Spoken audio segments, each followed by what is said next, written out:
Alrighty, what is going on, everybody out there in YouTube land? It is the Bake Sale episode 2 coming at you live. Jay, why are we called the Bake Sale? So we're baking all week and now we're selling. Right. Money. Something like that. Yeah, man. You know, man, we got the goodies. I think you got me with that last week. Right. I don't, probably nobody noticed, but on the thumbnail I put like little cupcakes around the thing too. Like we got the goodies, man. I thought it was kind of funny, yeah. But yeah, man, episode 2 of the Bake Sale.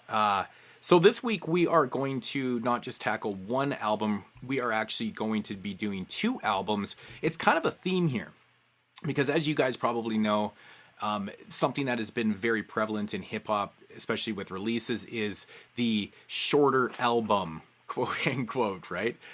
Which we grew up always recognizing as being EPs. Like, these are essentially kind of EPs to us, but it's like the norm now, short records. But so the theme here is these albums today, which are Craig G and Bigbob-The's The Pen is Mightier, and of course the Your Old Droog and or God Fahim Your Old Droog album, Wolf on Wall Street albums. And the common theme here is that they're both short and they both have 8 tracks, and they're actually both under 30 minutes too. So I guess that's kind of a triple theme right there too. So the Craig G was barely breaking 20 minutes. Dude, it's short, man. It's short. Yes, like I said, so each album has 8 tracks, and the difference is about 5-6 minutes here or something like that. This Craig G Bigbob record is literally like 22 minutes. It's crazy, man. It's crazy. So, like, you know, listening to these albums over like the last week and stuff, it's quick listens. You can listen to both these albums in under 50 minutes. It's crazy. Right? I mean, that used to be the norm. That used to be the norm back in the day. You listen to 45-minute, 58-minute albums, right? Like, and the thing as well with these, it's they basically don't have any hooks or choruses for the most part. It's just straight up verses and it's over. You know, it really is too, man, because you know, that's kind of the thing, the way these albums are made, because, you know, back in the day, a lot of albums were made with guys in the studio and stuff, so they could go, you know, do back and forth verses, and they could, you know, maybe write some choruses and things like that. Now it's a lot of, okay, here's the beats and send me your verse. I'm going to put it in there, right? And it's kind of cut and paste when you're making these records. We'll actually get to that too. Like, I really do notice that when it comes to the God Fahim Droog album, that one specifically, because there is 2 of them involved on the vocals and stuff, and the way the album is constructed is very much it's like an archetype of what and how albums are made in 2021. You know what I'm saying? So but let's start here, man. Craig G and Bigbob, The Pen is Mightier. I'm not really too familiar with Bigbob. Do you know who Bigbob is? Yeah, he's a fellow Canadian. Okay, I don't really know much about the dude. Like, what else has he done? Okay. Yeah, I'm pretty unfamiliar with him. I think, the first time I really heard of him was when he did an album with Rusty Juxx. What was it called? Oh shit, he didn't something culture. I can't remember the name of it now, but he did all the production on that album. Man. And I know he did stuff for a whole bunch of people like KRS-One. Like, yeah, he's getting around. He's doing a lot of work. So the last few years for sure. That's interesting, because I really did not even recognize the name. And it doesn't surprise me that he worked with Rusty Juxx, because Rusty Juxx is one of those MCs that does an entire project with a different producer all the time. I'm wondering if I missed that Rusty Juxx album, because like, I'm pretty familiar with a lot of Rusty Juxx albums. And in fact, like, I always check his records out when they come out, because he does what I like, one MC, one producer type thing. But, you know, the name Bigbob, it had a ring in my mind. I couldn't place the name with anything, though. It was weird. It was just so weird. Like, so. Yeah, that's how I recognized him. But I mean, he's done. I don't know if he's done like full albums too often. I don't think he has with people that I'm familiar with anyway. But, so he's generally a newer producer. Like, so he's done some of the late. Culturally Rich. Yeah, Culturally Rich is the Rusty Juxx album he produced. Yeah, it came out in 2019. So. Okay, I wonder, 2019, I wonder if that's, I mean, the thing is, Rusty Juxx has put out probably, 7-8 projects in the last couple of years. I mean, he's pretty busy. It's hard to keep up. Sometimes you miss the odd project here and there, but what did he do with KRS-One? It was more recent I think he just did a single or 2 with KRS. Oh, okay, interesting. Yeah. Okay, so getting into the album here, Craig G, of course, we all know from the legendary Juice Crew, Cold Chillin' representing. Craig G is actually personally one of my favorite MCs of all time. I've always liked Craig G because he's just like, he's one of those cats that's really not a gimmicky MC whatsoever. Even though back in the day, you know, like he was always known as a battle MC, and that's what he kind of does in all his music, right? It's always about him and just throwing it down to MCs, but he does it like in a really kind of elegant way. Like he's not an asshole on the mic. He's not like being a dick to people and shit. He's just you know, he's kind of has that I am hip hop attitude, and I'm gonna throw my lyrics at you, you know, kind of thing, right? He's playful battling, you know, street battling and stuff, but yeah, no, Craig G. What was Craig G's second album that he came out with back in the day? And it was that, remember he did the House record after his first album. He did that House, and that was like the most bizarre thing ever. But it was the early '90s, and he dropped that House record, and I was like, what just happened here? And then he went back and did that was sort of a trend after the '90s, man. Like just weird shit coming out. It's like, right. Yeah, that was off-putting to me because it was just like one of those albums where I'm like, I just wanted to hear Craig G do some rapping, but you know, it wasn't really happening. It was, but it was just the beats were, I don't know.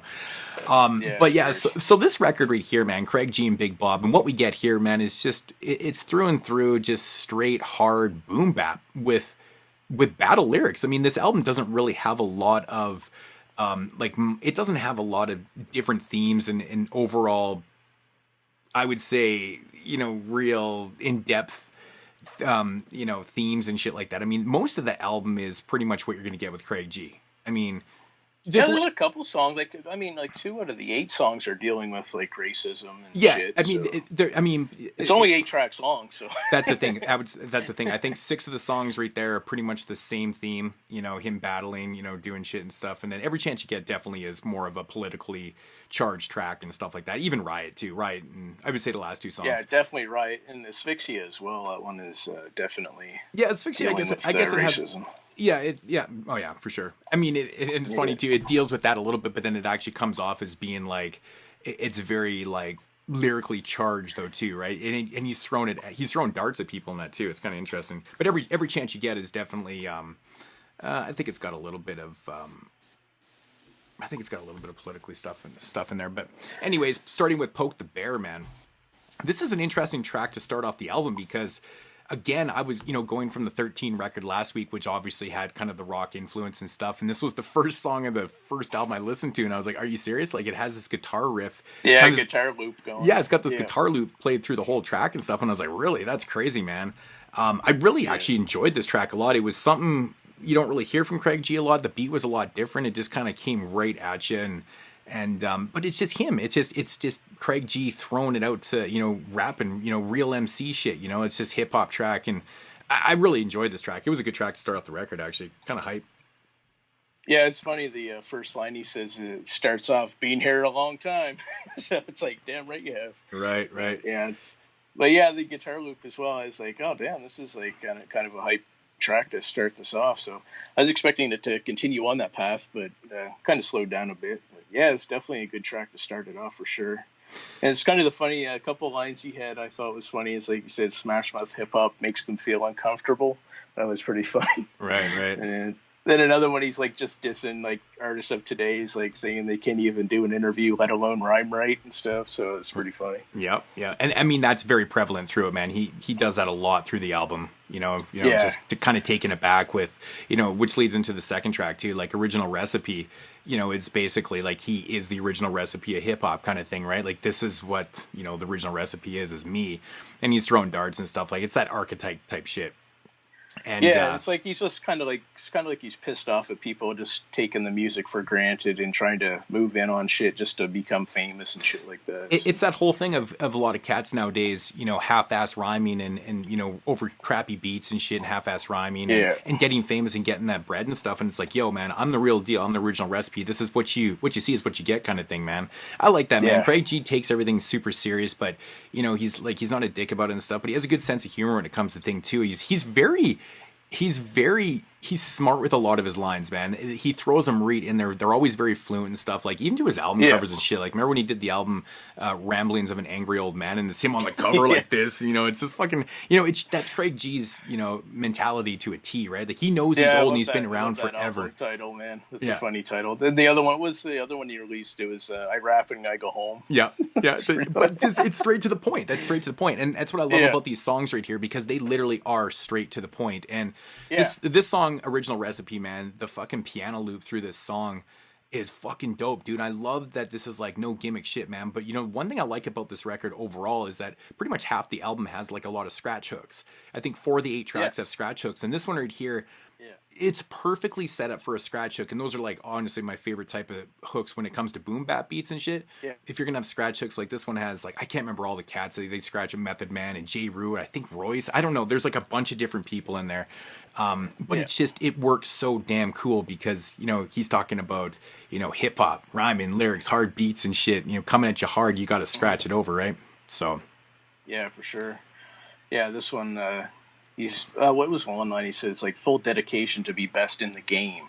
So he's telling people what he's put into this, what he's done. And of course, like, he's not like the best rapper technically. He's not going to be doing double time raps and all kinds of multis and stuff like that, but what he's doing is he's really good at telling stories and getting his point across, like you said, straightforward, and not many people can do that now. It's just it's kind of an overlooked skill. Yeah, Craig G is one of those guys, man, that like I always felt he was, I mean, in a sense it's kind of like Supernatural, right?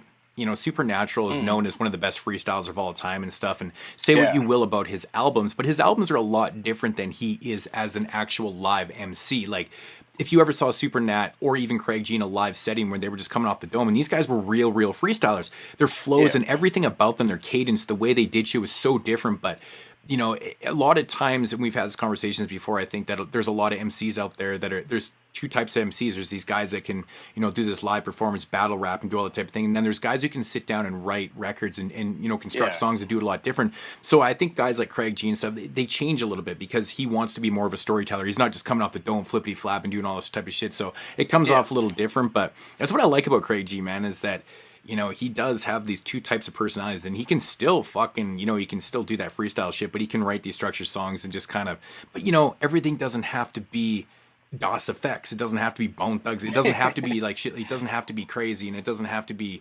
super, in depth. Like sometimes shit, when you're going a little bit too much, it's just, it takes away from shit too. That's why I like this approach, man. If you're going to be rhyming over these type of boom bap beats and shit like that, and the content that he's spitting, what he is spitting is working really, really well. Yeah, you shouldn't have to sit here and decipher like everything and stuff. It's just crazy. But I still think what he's saying is really dope, though, man. Really, really dope. Yeah, and that's like leads into Asphyxia we were just talking about briefly there. It's like he tells the whole story about, he's black moving into a predominantly white neighborhood with, trying to get his kid a better education and shit, and then everything turns bad because of this terrible racist white people. Right. Yeah, it almost has like a double meaning though too, because he's even talking about like, it's personal. He's almost talking from a personal level too, but at the same time, it's kind of like a metaphor for, the game be suffering from this exact same shit, right? You see this in your everyday life. You move into these neighborhoods and the white devils are fucking taking over. It's that gentrification bullshit or whatever the fuck's going on. And because that's a big hot topic right now too, but it's the game is suffering from it too. And in a sense, when I was listening to this, I was almost thinking, I was like, is he poking at fucking white MCs here too? I was like, that's kind of interesting. I mean, it happens. I mean, I never even thought of that as a double meaning, really. Yeah, like a kind of a double cool metaphor. Like I thought that's what he was kind of saying, but I mean, because he always kind of throws those lines in there too. Like it's like he's talking to someone directly. Right? Yeah. The way he rhymes, it's very direct, and I just kind of took it like that. I don't know if that's what he means. I mean, but again, another track with scratching in the hook, which is fantastic. I mean, at the end there, the scratches were perfect, man. It's like just got out of there after that. But yeah, the beat on this is really good for this type of track as well. It's really eerie sounding. I was thinking this one could have actually been on the 13 album. The way it sounded, kind of eerie sounding beat. But I love. This would probably be a good track to make a video of as well. I think. But, I love these dark beats over like eerie piano sounds and loops and shit like that. Yeah, I love that type of shit. But it is good because, like I said, this is one of those kind of themed, in depth kind of content tracks where I think it does have a double type of meaning and stuff. So the beat totally works. I mean, because it's not definitely a happy story he's telling here and shit like that. So, but yeah, another track with scratching, which is really dope, and then goes into Contract Killer, which is fucking. This is just Craig G. Like he's literally rapping about being a contract killer. It's fucking dope. Like I'm gonna kill motherfuckers with my words. Like you can't fuck with me because I'm better than you. That's essentially what he's saying. It's crazy, but another really, really dark beat. It's hard. he's just going at people with their shitty ass lyrics and stuff, man. I'll kill your ass. But I love the scratch hook in this, man. You got fucking Rock, I think Raekwon, Redman is on there. Maybe Ross Cuss. I don't know. A bunch of really cool samples and shit. Yeah. It works out so great, dude. I love it. Yeah, and this is another really good story as well, where he's like talking about rappers like trying to start beef just to get publicity. What was one line? He's like, your publicist told you to start a beef or something. So right. It's like, right. Yeah, and then then the way it evolves, it's like it ends up being where you started the beef with the wrong people type of thing. Exactly, man. You got that mob mentality, man. I'm gonna contract your shit out, man. I'm gonna fucking take your ass out. It's awesome. No, it is dope. It's dope. Yeah, for sure. And then leads into track 5, Fight for It. What did you think of this track right here?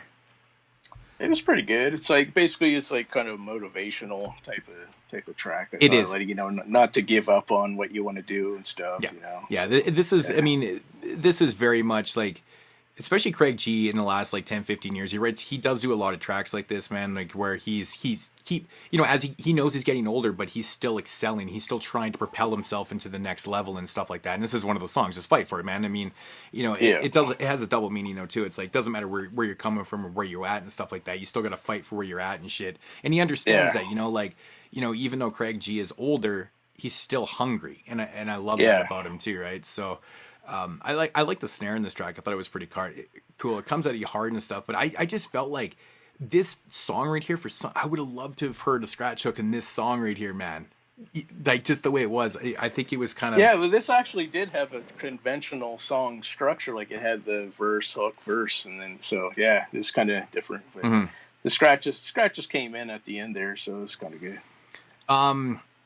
Next, the disagreement. The drums on. I was just gonna say the drums on this sounded really crispy drums. I like drums like that. Yeah, the beat is hard actually.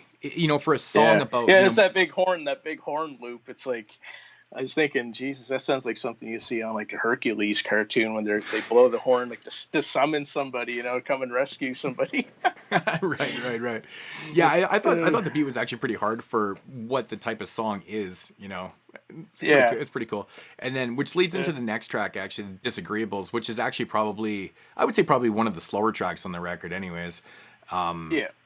Yeah, I think it's like a violin sample, piano samples in there and stuff like that. I'm a big fan of those type of instruments. I don't know. I felt like this one almost it needed like a little bit more to it. The arrangement it just came off as being almost a little bit too loopy, even though a lot of these beats are just straight loops and stuff like that. This one, I just felt like, felt like this one, formulaic. Pretty formulaic. Yeah. I mean, the production is pretty straightforward in here. A lot of loops and stuff. It's, the way that the verses are structured, 16, 20 bars, whatever they are. And this one right here, it felt like it was really loopy. I think it's because the prevalence in the mix and the way the samples were used in this, it just felt like it was going around and stuff. Yeah. I totally get what you're saying with that. Yeah, it's like that's the case with almost every beat on this album, and with Craig G, I find it works because from what he's doing, this type of beat seems to work well for him. I find so. I have no complaint. Yeah, no real complaints. And this is more of like you said, it's a slow, somber type feeling beat. Hit you in the feels. You know what I'm saying? But yeah. And then we got Riot, track number 7. Yeah, this one right here, he's this one's obviously a little bit more political. This is where he kind of changes up the theme a little bit, the idea behind his tracks and stuff, and he gets a little bit politically charged and stuff. But I was actually I was kind of taken back by this track a little bit because, it's simply called Riot. And I was expecting it to be a little bit more forceful, like the beat just, kind of like a poke the bear, coming at you harder. Yeah. This one actually is a little bit more laid back for considering the content of what he's trying to accomplish in this song. Like he's dealing with some dark, and projecting some dark imagery here and stuff, and he's telling the story that is very prevalent these days and shit like that. But the beat, you really, it's an odd beat. I love the line in this where he mentions Officer Leahy. He's like literally talking about the Trailer Park Boys, and I was like, that's fucking crazy. He brought up Mr. Leahy.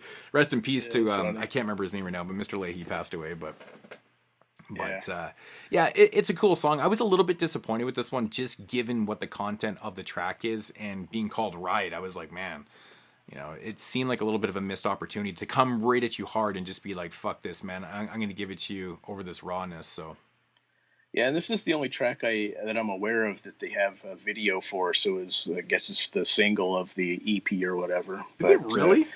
yeah, Crazy. Out of like, Poke the Bear, Original Recipe, Asphyxiation, Asphyxia, and Contract Killer and shit. Like, this is the track. That's I yeah. mean, I think it was like, because it does have a good storyline, and like what he's talking about is relevant and everything. So, and then I the video, it's like he's like in the background, there's a lot of graffiti and stuff, and mhm. they have like Black Lives Matter graffiti and Of shit. course, So of course. I mean, it's timely. It's timely, right? So yeah. I mean, that's obviously what you got to be doing these days and stuff. But yeah, I mean, content yeah, wise, it makes complete sense why you make a video here. But I mean, from a strictly song standpoint, just to put out a banger, yeah, like generally when you put out a yeah. first I know what single, you're it's saying. usually more of like something like an Original Recipe, and then you go to something like Riot. But to have this is the Yeah, song that's going to try and sell your record a little bit. I mean, content wise, yeah, obviously I'm very with what the content is and stuff, but we got to look at music wise too, right, and stuff. So but yeah.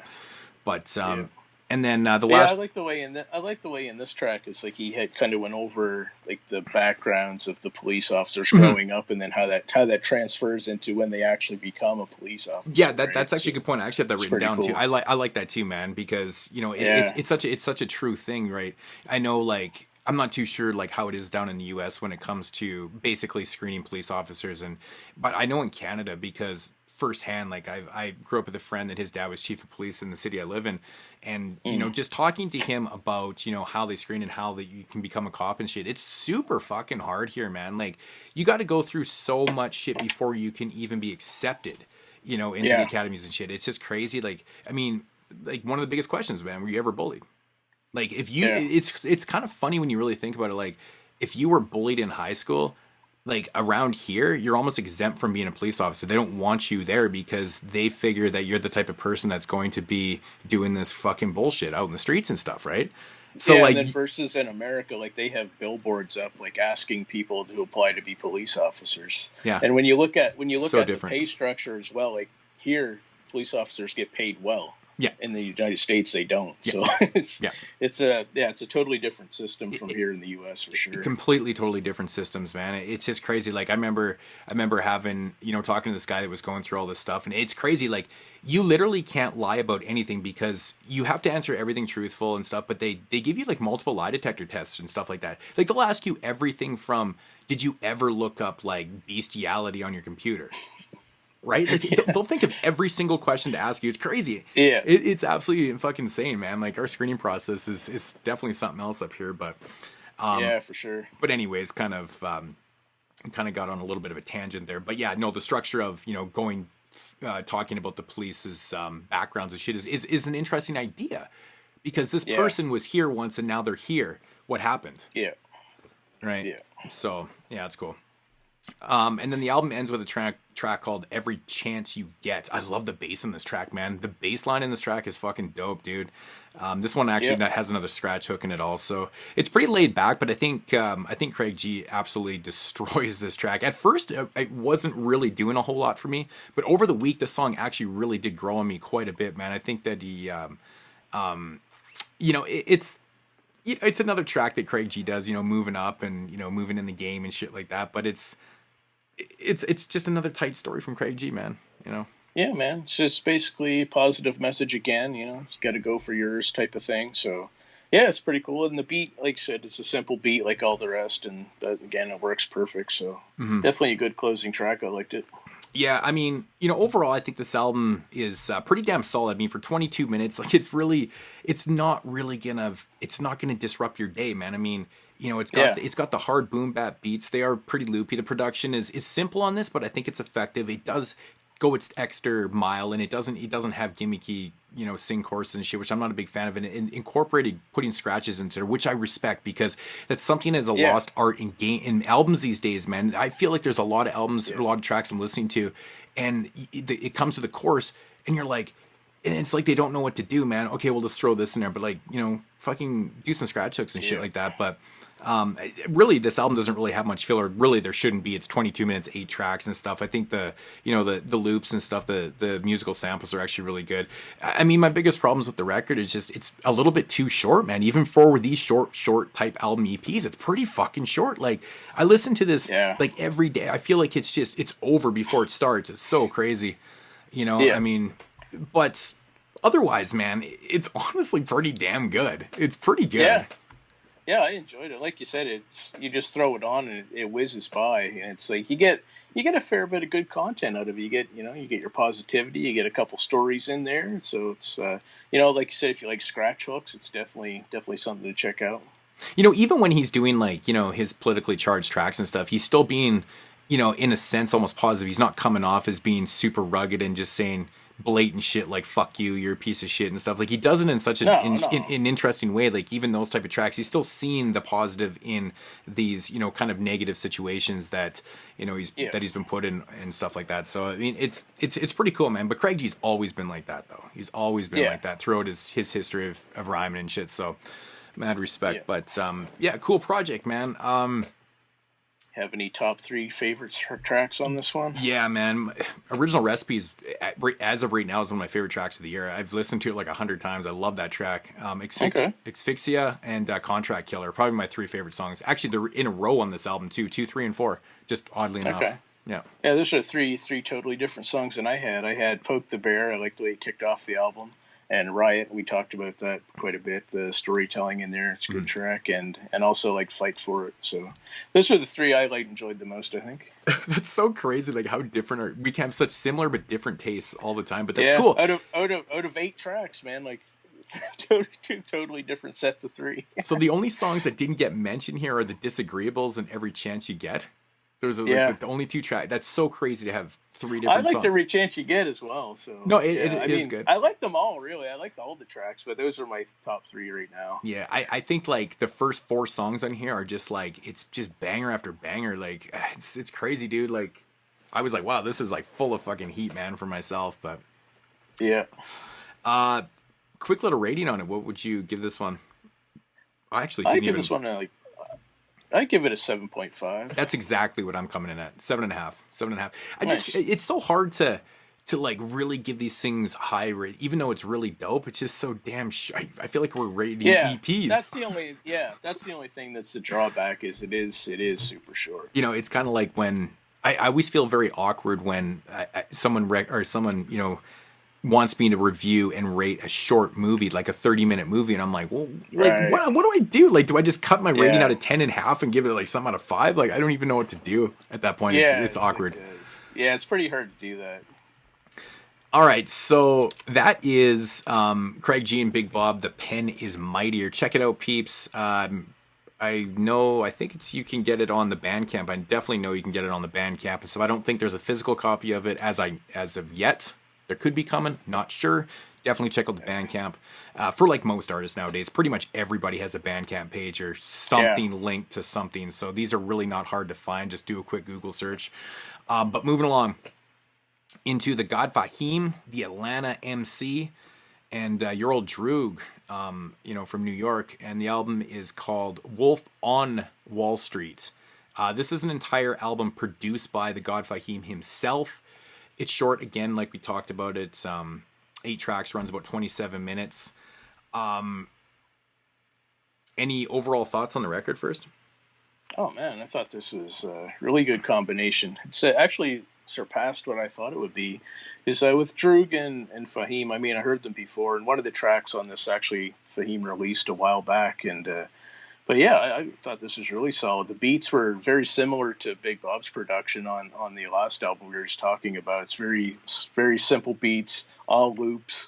No, there's like very rarely choruses, things of that nature. So yeah, the structure of the album definitely is very, very much like that. Sound wise, completely different. That's like a harder boom bap. This album is basically kind of a loopy, jazzy, kind of laid back drums. It's more on that level. It's not boom bap at all, really. It's really kind of, it's like jazz in a sense. Like almost every track is like that.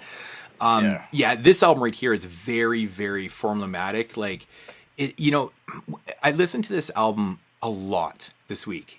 And what I started to really notice as I was, kind of, listening and just kind of putting things into perspective and stuff is this album right here to me feels like a God Fahim album, just totally featuring Droog on it. And the reason for that, the reason why I say that is because the God Fahim not only produced these tracks, and you can tell the production is definitely him. He's kind of distinctive sometimes with his production, but it's the way the album is structured. And what I mean by the structure, not the beats, I'm talking about the way the verses and chorus are done. Every song on this album starts with your old Droog verse, and every once in a while he even has a second verse. And if there is a chorus, no, it's Fahim. Starts with Fahim. Yeah, who did I say? Droog? Yeah. You said Droog. Yeah. Okay, so the God Fahim, you know what I mean. The God Fahim starts out every song. I just wanted to correct you so people didn't jump on you or something, right? Right. Like, what are you talking about? I do that sometimes when I'm looking at my notes and I'm looking at Droog's name and I said Droog. Yeah. Okay, so every song on this album starts with the God Fahim rapping, and if there is a chorus, he does the chorus. There's a couple tracks on here where he actually comes in and does a second verse, and then Droog comes in. There's 2 songs on here that are featuring Makami. He's always the last verse on the tracks. So the structure is very, very much the same. Like Droog does no choruses on here. So technically the God Fahim actually has a couple, I think he's got 2 more verses on the album, but like when I really listen to this over and over again, I just feel like this is the God Fahim's album, and he got a bunch of verses from Droog, put them on here, and I felt like, hey, Makami's a homie, let's put him on a couple tracks. And I think one of the verses really worked. I think the other verse is the worst verse on the album is actually by Makami. We'll get to that. My least favorite one. Anyway, I don't think the verse fits on the track. I don't know why. It must have been recorded to a different beat. I don't know what the fuck, how to explain it, man. I know what you're talking about, but it's disagree on that. Oh, dude, I was like, what the I listened to this thing like so many times, and I'm like, I feel like it wasn't recorded on that beat for some reason. I don't know what's going on, but But anyways, get into the album, man. First track is called All Business.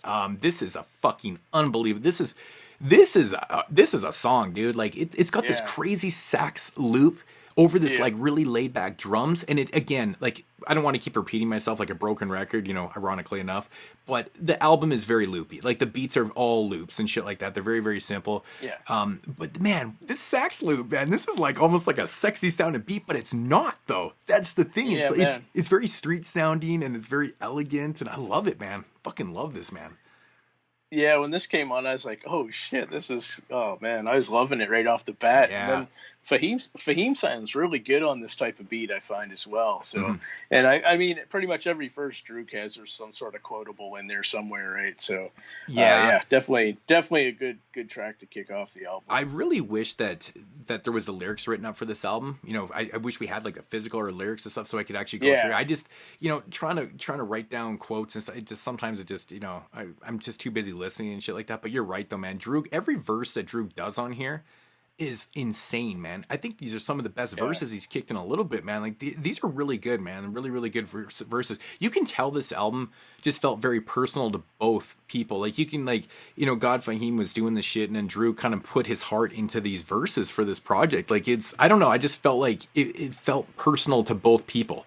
It's kind of interesting. I mean, the track All Business, I mean, it's pretty much self-explanatory with it and stuff. So, and it's very structured. It's, verse, chorus, verse. I think it's just, God Fahim does kind of like a chorus at the end of his first verse, I think, kind of thing. And whatever. And then, he does that a couple times, like kind of like he'll kind of repeat a line or something a couple times. And then it's not really a chorus, but it's kind of, it's kind of, it's different. It's like that fluent. It's like the end of a verse, like kind of a fluency. You just kind of repeat a couple things, and then it goes right into Droog's verse. It's weird how you never used to hear things like that ever.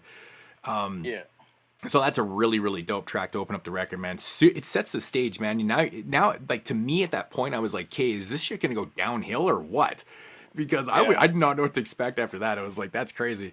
Then we get into the title track, "The Wolf of Wall Street." Or the Wolf on Wall Street. And again, man, the fucking sample used in this track is just, it's so elegant and it's so catchy, but it's not like poppy. It's even hard to explain, man. It's crazy. Yeah, when this came on, I was like, Jesus, this is like even smoother than the first beat. Right. Holy shit, man. Right. It kind of sounds like it almost was sampled from like an intro to like a 70s TV show or something. Yeah. You know how some of those TV shows that sort of like a laid back or funky type intro song is like Fucking Well, hell, that was man, the this funk in is the great. '70s, man. Yeah. That was the funk, man. Yeah, and this Yeah, one, man. this is one that that Droog actually, or not Droog. I keep doing it because I keep looking at Droog's name. God Fahim has an extra verse, so he starts out that he's got a verse, and he does kind of a chorus in the middle of his next verse, and then Droog comes in for his last verse, and like, man, Droog's verse on this track is so dope, dude. He actually says something in here that caught my ear the first time I listened to it, and I was like, no fucking way. And I actually rewound it. Rewound it. I just pressed back on my computer. Yeah. I fucking hit the rewind button. Yeah. But he actually, That thing ate my tape. yeah, right. So he says something on the lines of when I can't remember how the lyrics go, but I'm kind of paraphrasing. But he says something on the lines just like, my mom used to take me up to Manhattan. We used to go eat at Jekyll and Hyde. I've actually eaten at Jekyll and Hyde in Manhattan before. Yeah. No shit. That's fucking crazy, shit, man. I've even got pictures and everything. But now do you just get the shekels and slide, or? Right? Yeah. But I just like. I remember that line. I remember that line so much because I heard it so many times. Go to Jekyll and Hyde. Now I just get the shekels and slide. So, Get the shekels and slide. Yeah, I know it's so dope, man. But it just caught me. I was like, wow, that's crazy. Like I can actually relate to that. One time, yeah, one fucking time, but whatever. Actually, the food wasn't that great. I won't even lie. The food wasn't even that great. It was more about the experience of being in there because I'm a big, obviously Jekyll and Hyde fan and stuff. But it was a themed restaurant that was very gimmicky, but it worked because it was my type of thing. It was like a horror theme kind of thing. It was cool. It was cool. But what a track this is. This is a great title track, man. Really, really good stuff. Yeah, I like the one as well. We were talking about Fahim repeating, like he repeated the Wolf of Wall Street. I run through cash and renew it, right? And then he repeated that a few times. Then Droog's verse comes in, and then that's Droog's last line to end it off, right? I thought that was kind of cool. He did that. Exactly. Yeah, but so like the first two tracks in here, are just like woof, wowzers, like crazy, man. So then we get into the third track, which is called the Poverty Brothers, which is very heartfelt track, man. I think that all three verses on here, it's pretty self-explanatory. The Poverty Brothers, they're talking about being broke and stuff like that, and I just feel like all three guys put their heart on left their heart on their sleeve on this track here and just kind of spit right from the guts, man. But yeah, man, God Fahim, Droog, and Makami kill this shit, man. It's kind of interesting because like this one right here doesn't really have an overall dark feel to it because of what the content is to the track and stuff. But a lot of these tracks, I don't even know how to explain them. Like they're not. Some of them are dark but they're not like happy beats either. You know what I'm saying? They kind of fit in this kind of melodrama, almost middle line of beats, but this one doesn't have the same tone. And I will say the overall tone to the record is very similar, but this is a perfect kind of standout track where the beat definitely brings out what they're saying, too. So it fits very well. It's like a heartfelt type of beat. Like it gives you a certain feeling, right, just from the beat alone. And then they start, it's a serious subject matter, and it's kind of interesting how they went from the previous song to this one where they're talking about, I run through cash, then renew it. It's kind of like, I just spending cash, whatever. And then this one's about poverty. And dude, I thought the same thing. And, it's like we're kind of like where they came from, and now where they're in this position. Now they like to end poverty type of thing. But yeah, it's kind of cool song. Yeah, it's almost like the yin and the yang, right? You're talking one extreme to the next. Yeah. Like, yeah, it's pretty interesting. But really cool track, though, man. I really felt this. One thing in this song I noticed as well is like Fahim says at the end of his verse, he says they built it off blood, and then Droog starts with his verse saying, "With sweat and tears, a single mother's working 3 jobs." So that they actually did work together on that. Where there's kind of a disconnect in other tracks. So they did actually come in and took over the verse there. So that was kind of cool. It's a good point. That's a good point, actually, because that definitely is the one. It's probably the only moment on the record, really, where it feels like that could have been 3 guys in the studio working off each other and stuff. But it's definitely. But then this one as well, like the Makami part is like he comes in and then his verse just kind of abruptly ends, and then Fahim comes back in again, which is kind of weird. Yeah, because Fahim comes in for the chorus. He does the chorus. The way this song is structured, it's verse, verse, verse, chorus. Yeah, it's weird. They actually end the album on a chorus, which is, it's kind of strange, actually, man. Actually, that's another thing I will bring up before we get too far in the album, is that this album, it runs 27 minutes, but there's probably 5-6 minutes of talking samples that on various tracks. There is, because all business has it has a sample at the end of that, and I don't think there is one on the Wolf on Wall Street, but this song has I think there's talking at maybe it's the next track, but anyways, there's a few kind of vocal samples and stuff like that. I heard like Howard Stern talking in one, and there's like various kind of samples. I'm not too sure where they're all from. They're relatable to the tracks and stuff. Yeah, but they all kind of go on along with the track. Right. They're coherent with the content and stuff. But actually the next track right now, I know there's about a minute and a half of like just talking at the end of the track, and you can hear Howard Stern in there and stuff and various things and stuff. So there actually is quite a bit of kind of like vocal talking samples and shit. So yeah, exactly. So the next song is called Cannon.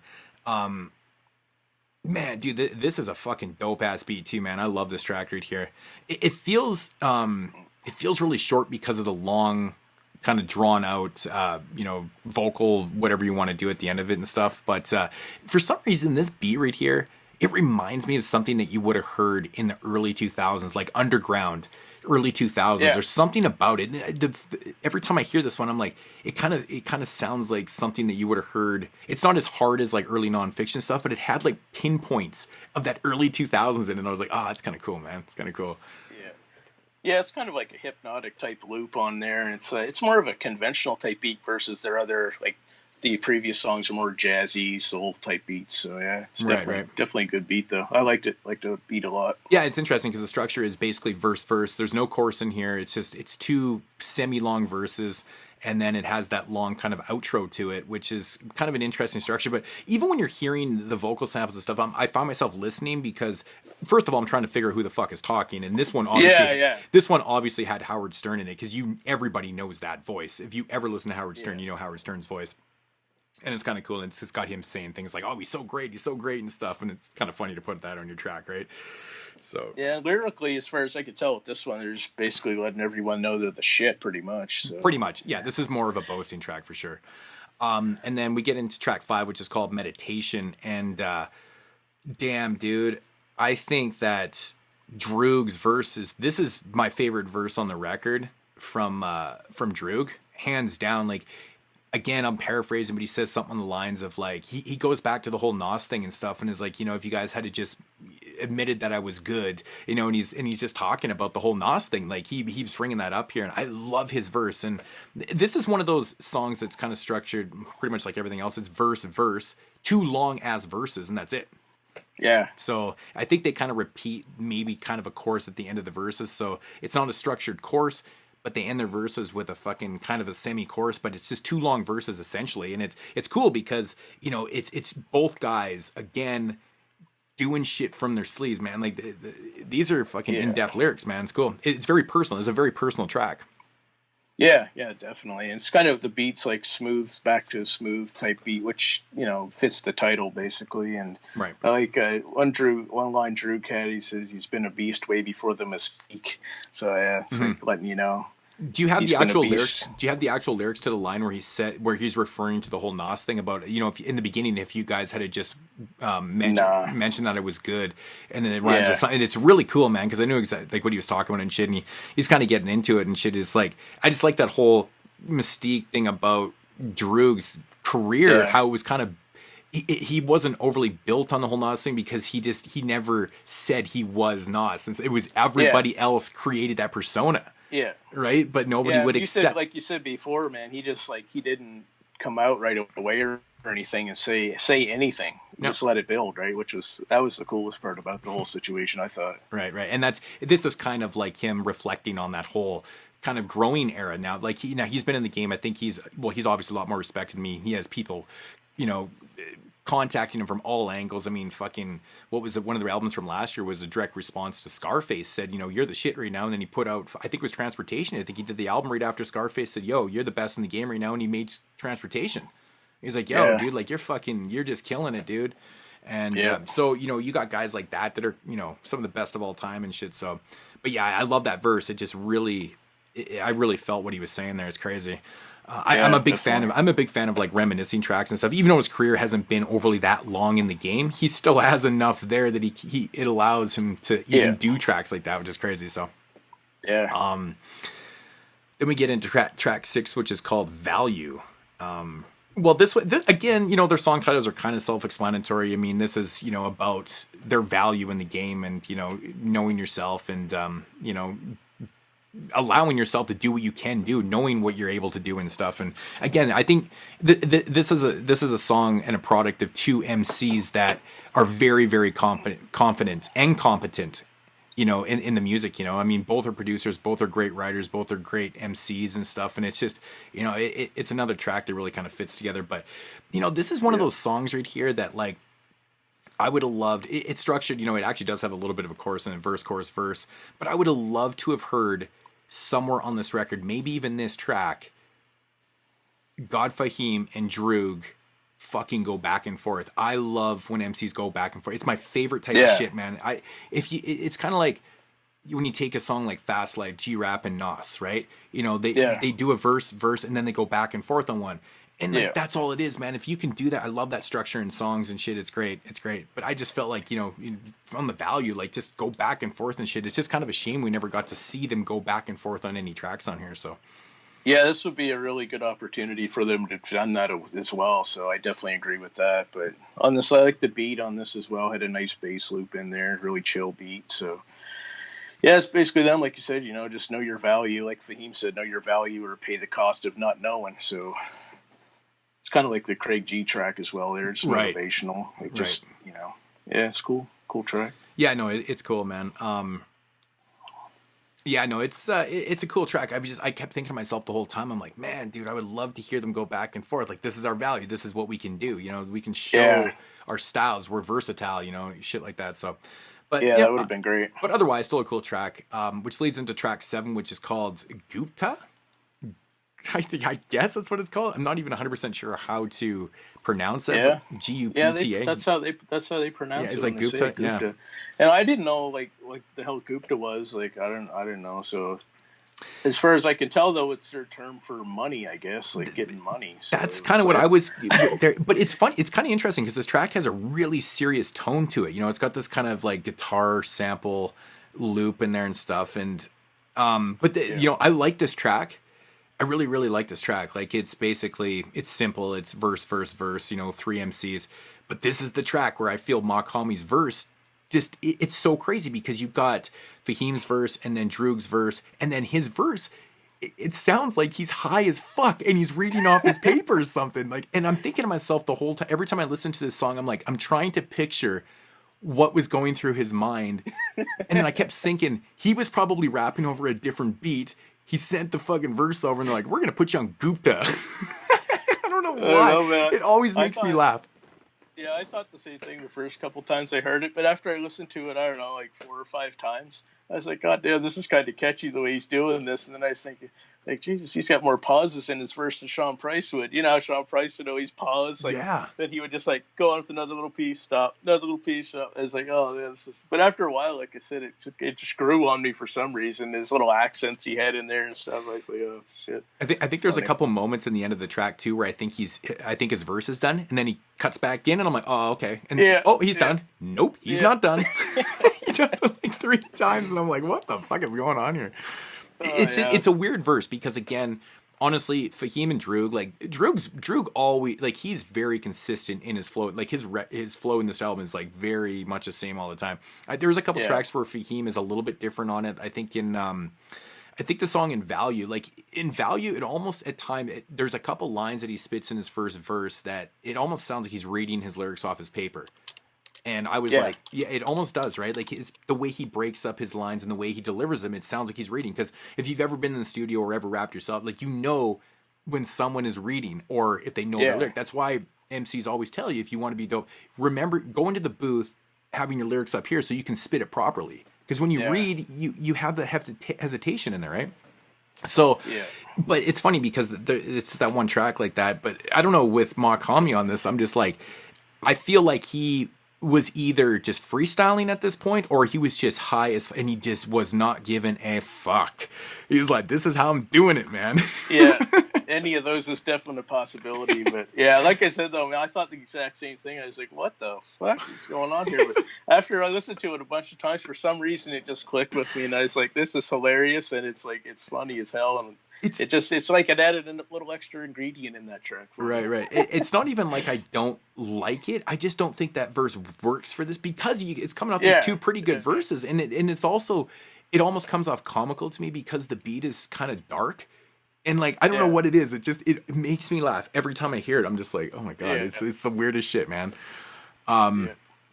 But yeah, and then that track actually ends with like another long kind of talking sample at the end of it, and which leads us into the last track, which is called "Stones and Rocks." Yeah, this one right here, got Fahim, I think. Yeah, this is the end of the album. He actually spits two verses. I think he spits a verse, does a chorus, then he does another verse, and then Drew comes in for the latter verse on here. So this is where it really does. It starts and kind of ends with feeling like a God Fahim record for some odd reason. I don't know, but the funny thing I thought about this was like the way Fahim did it. He did the verse, he did the chorus, so you're expecting Droog. Yeah. But he comes back in with another verse, and like partway through his verse, Droog is like, "Yo," it's almost like his mic died or something, and he's like, "Yo, get off this verse. It's my time now, right?" Dude, okay, thank you for noticing that because I listened to it a bunch of times too. And obviously I listened to it a bunch of times, but I kept thinking to myself, was that an accidental ad or something that was left into the mix? Because I've heard stuff like that happening. Like, I mean, I'll even do that. Like, even when I'm mixing down like other things and stuff, I'll keep shit in the back just because I'm like, fuck, whatever. I'm not going to take that out. It's kind of funny. But that did sound like it was almost too high in the mix. Like, it didn't sound like it was supposed to be there, but they're just like, fuck, we'll leave it in there. Yeah, it's hilarious. He's like, "Yo," and then like Fahim does another whole bar, right? And then Drew just comes in and rips it after that. Yeah. This track, man, I love this beat. I think this is probably my favorite track on the album, even though that is kind of weird the way that ended off like that. But I love this song. It's a laid back track, man. It's a laid back track. Yeah. And it definitely was the first couple times I heard this, I was shocked after the chorus that Fahim comes back into it because we've been so used to the structure through the whole album. It's been like verse, either chorus or verse first, what it is. Yeah, it was weird, but no, it is a dope track. And, it's crazy, man. Like, I mean, this 8 tracks, 27 minutes, no filler. I mean, this album has a lot. I think my biggest complaint here, man, is just I wanted more from this, man. I just wanted maybe just a little bit more back and forth or just longer because I was enjoying this shit so much that like I didn't want it to end, Yeah. It's just one of those things. And some people will be like, of course, because they always have to mention like, well, sometimes short is, better, It's like not seeing the monster in a monster movie. Like sometimes, too much is, it's just way too much. You get to see it. It just kind of ruins it, right? Little is more. Little is more. It definitely can be for sure. And one line, though, that Droog had in this I really like. He said, "God bless the dead. It's more or less it's ahead. Don't forget what I said. The most intelligent rapper is merely the smartest kid in special ed." Like, that line, man. Right. I was like, God damn. That definitely got me there. Dude, that is just off the hook, man. That's this chain shit right there. It's great. But yeah, man, overall, man, I love the tone. I think the tone of this record matches, the content in the the verses and shit so well. It's just got such a great feel from top to bottom, man. Love that jazzy feel. Love the samples, and I feel like the loops really work for the structure of the verses too, because they did verse, chorus, verse, kind of thing. There's not really a whole lot to do. Yeah. So having a looping, it's all fine. It's a very cohesive sounding album. Good. I even enjoy that. I honestly, they probably could have toned it down a little bit with the vocal samples at the end or the talking samples and shit. It does run a little bit long on some of the tracks, which it's just a minor gripe or whatever. But again, I just wanted this shit to be just a tad bit longer, maybe just a little bit of cohesiveness with the verses and stuff. But I mean, I don't even know if this album would have even, given what the tone is and the jazzy feel and stuff. It's one of those records, and I don't really say this a whole lot, where I'm like, well, scratching wouldn't have been a big part of this record. Like, I don't even know where you really would have put it in because it's so kind of laid back and it's just, it doesn't really fit the mold of it. It wouldn't really fit in this. No, it doesn't, right? Exactly. So, but good record, man. What do you have for your top 3? 3 tracks, man. I'm going with All Business, The Wolf on Wall Street, and Meditation. Okay, we're pretty similar on this one. I have the only one I have different is Stones and Rocks. I definitely love that track, and Wolf on Wall Street and All Business. So yeah, pretty similar on this one. Yeah, All Business and Wolf on Wall Street, man. Those two tracks, dude. Like, what a way to start off an album, though. Holy shit, man! You're fucking just totally cool tracks, man. Totally cool tracks. Yeah, but not to take anything away from anything else, but it's a really interesting album. I mean, if you guys are fans of the God Fahim, which, I mean, if you haven't heard of him, I don't know where the fuck you've been. The guy's got like 10,000 projects in like the last couple years, and Droog's been busy. Yeah, it's hard not to see Fahim's name anywhere. Basically, he's put so much shit out. It's insane how much stuff he puts out. It really is. It really is crazy, man. I hope that these two end up doing more together. I mean, they have worked with each other a little bit up to this point, but this is the most they've done in one time together. But I'm hoping that they do more. I mean, I would even like to see a project with Makami in there, former group, man, 3 guys. I think that would be a fucking cool group album. I don't even maybe even mix up the production. God Fahim, Droogs. I don't know. Just I think those 3 could be. I mean, make sure Makami's not high as fuck when he's doing his verses or something. No, but man, after you listen to it some more, I think you'll come around to it like I did. You'll just take it as I don't know, man. It's just funny. So. Well, I think I honestly must have listened to this album at least a dozen times. It's just so short. It's so easy. I actually listened to it right before we even recorded too. I was watching the Leafs game and then on mute, and I was listening to the album and shit, and I was just like, that verse came like right at the end. I was like, if I can start making me laugh again, I'm like, this motherfucker was just baked, man. There's something. That's hilarious, man. I love it. But yeah, I mean, it's not like, I mean, I've had moments on records too where I'm just like, there's the odd verse on the album and you're just like, oh, it's the worst shit I've ever heard. It's not like that at all. It's not bad at all. It's weird because it sticks out like a sore thumb after hearing all these type of verses, and then definitely just weird. I'll give you that much. Rating on this one, I'm rolling with an 8 on this one. I'm gonna come in at an 8.5 on this one. Nice. I think it's really, really solid. I can't recommend it enough, really. I mean, it's hard not to recommend these really short albums because, it's such a quick listen, man. If you're not feeling it after, I mean, I don't understand. If you're a fan of either one of these guys, you should be feeling this shit. Even if you're not even hip to these guys and stuff, give it a shot, man. It's really cool, man. Really, really good stuff. Yep, so definitely. And like we said earlier, man, like, if you aren't familiar with Droog, like, just listen to his verses. Like, you're gonna catch something in there that's you're gonna be like, holy shit, oh man, right? And take it back and listen to it again, because he's one of my favorite rappers right now for sure. Oh yeah, without a doubt. One of mine also too, man. I've been just championing his name for a few years now with people and stuff, and it's always cool when people are like, yo man, thanks for getting me on that Droog shit. And I'm like, you know what, man, dude, it's just. This is what this type of hip hop has to offer is cats like this. He's just so damn clever. He's so fucking clever, man. And that's what I like, man. I mean, coming from the days of I've been actually listening to a lot of cool G-rap this week, man. I always get on these tangents with G-rap, and like when I get started, I can't stop. Like I'll listen to every album all the way through, like it's just crazy. And but I'm not comparing Droog to him, but I'm just talking about the cleverness and the flows and styles and shit. Like they're similar in that sense that they have something. Every time you listen to an album, you're gonna pull something from it, Yeah, definitely. So, but man, that's all we got, man, for episode 2 here of the Bake Sale. Hope you guys enjoyed that. I don't know what we're gonna be doing next week. I mean, our plan is to mix up. We'll probably do some old albums. I don't even know what we're gonna do. Some more bacon, man. We got to get to bacon. We do, man. We got to get that ingredients and get some of those Reese's Pieces chocolate chips or whatever the fuck they are, man. We gotta do some bacon, you know what I'm saying? So but yeah, no, I don't know what we're coming back with, and but we'll be back soon. So I hope you guys are enjoying this, and that's it, man. You got anything else? Definitely. No, man, I'm good. I'm just getting ready to get back in the kitchen, start baking, baby. Right. Okay, man, I guess we're out of here. Check you guys, I would say next week, probably next week. So all right, guys, deuces. Of course.